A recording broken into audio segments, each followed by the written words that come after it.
So you're thinking about buying a piece of land in California. I mean, it's a huge dream, right? Whether you're picturing this amazing desert hideaway or, I don't know, a cozy cabin up in the mountains. But here's the thing, turning that dream into a smart investment instead of a massive headache, well, that takes a plan. You really need a roadmap, and that's exactly what we're going to build together today.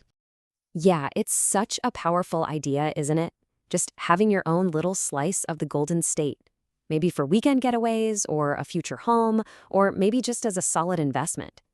That vision you have in your head, that's the perfect place to start. But okay, before we get too carried away, it is time for a little reality check.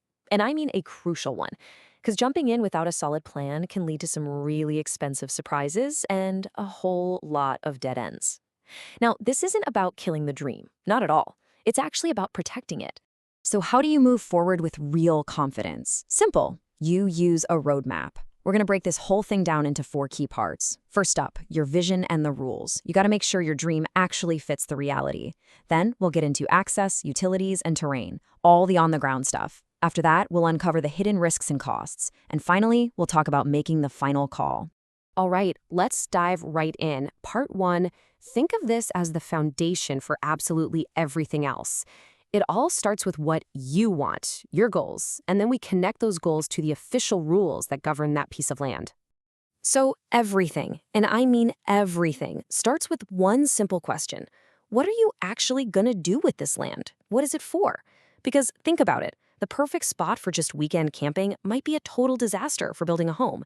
And that great long-term investment, it could have some wild restrictions you'd never even think of. Getting this part right from the get-go is going to save you so much time chasing the wrong properties. And that why of yours?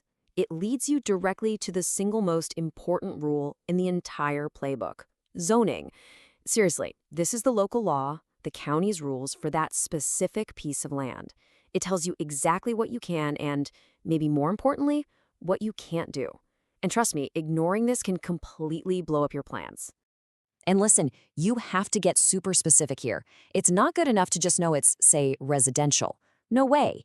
You need the exact county classification. What are the allowed uses? Are there any pesky OHA rules hiding in there? How close to the property line can you actually build?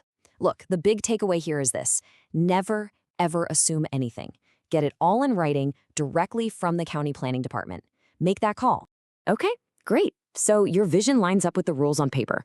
That's a huge first step. But now it's time to, get our boots a little dirty and check out the reality on the ground. So let's jump into part 2, access, utilities, and terrain. All right, now here is a classic trap that so many new buyers fall into. The word access, it actually means 2 totally different things, and you absolutely need both. First, there's legal access. That's your right to get to the property, written down, recorded on a deed. Then there's physical access. Can you actually drive a car there? Because believe it or not, you can have one without the other, and that is a massive problem. Raw land can come with some pretty raw expenses. And utilities, they are right at the top of that list. The cost to bring in electricity, drill a well for water, or get a septic system approved, it can be absolutely shocking. You have to investigate every single one of these: power, water, septic, and yeah, even cell service, because these things can easily, and I mean easily, double your total investment. And hey, don't forget about what is literally right under your feet, the ground itself. Is the soil super rocky? That can make building a foundation a total nightmare.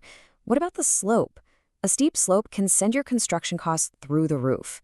And bad drainage? Well, you can end up with your own personal swamp. If you can possibly do it, walk the property. See it with your own 2 eyes.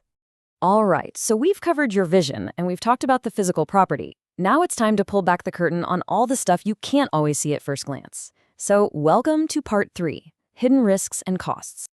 Living in California, you know that this beautiful landscape comes with some pretty serious risks that you have to look into. So you're going to want to pull up the official maps for wildfire zones, for FEMA floodplains, and for earthquake faults.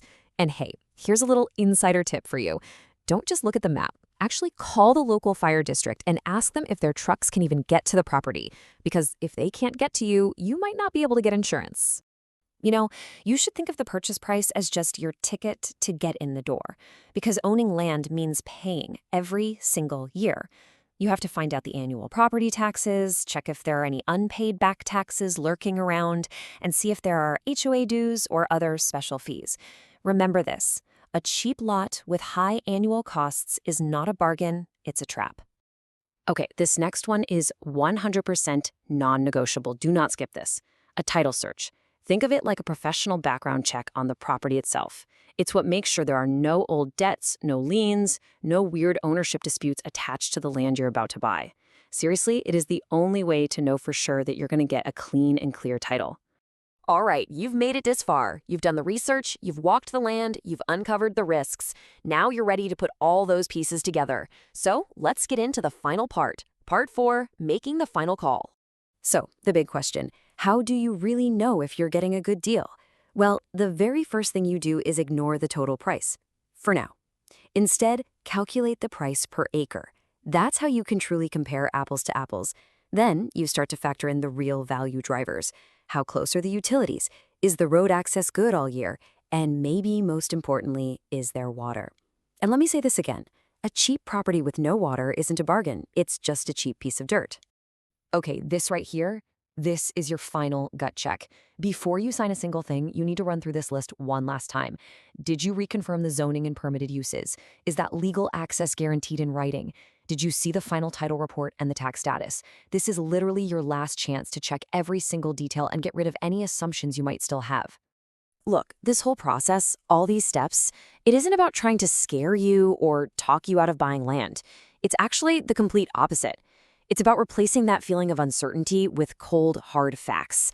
So you know exactly what you're getting into, the good, the bad, all of it. Because true confidence, especially with a big decision like this, only comes from having total clarity.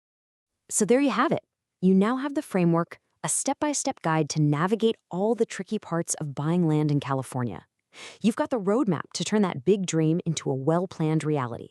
So I guess the only question left is, where is it going to take you?